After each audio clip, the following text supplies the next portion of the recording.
there's a level of consciousness that I didn't see in the 70s that I see now that is much more sophisticated, much more grounded, well-grounded, in so many different ways.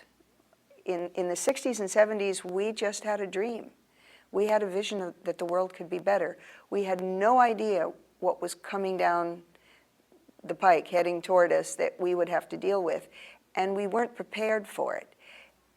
And we were very naive. It's not that the vision and the dream was wrong, it was right. There can be a peaceful world. It is possible for people who are very different and see the world differently to coexist, to respect each other, to honor each other's ways, and to live together and cooperate. And it requires a level of trust that I think most people have lost. And what I see all around me is people reacting to this core disconnect in their bodies, this feeling of betrayal, which I feel goes back to the very beginning of life. Were our needs met?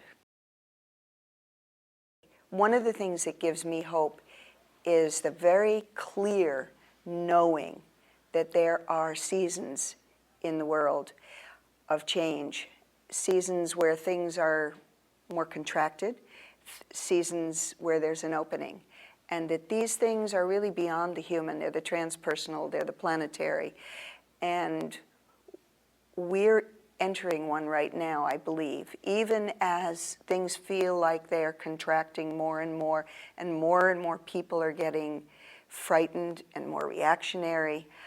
There is an opening that's happening that makes things possible that wouldn't have been possible a year ago.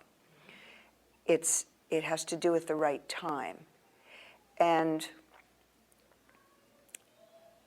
I also have to ask, why me? Why others like me who grew up with lots of dysfunction and trauma around us and in our lives?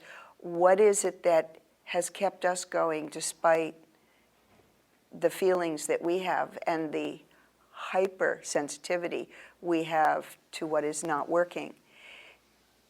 And that's a good thing. That means there's an unknowable and unquantifiable something, an urge that many people are feeling around the world.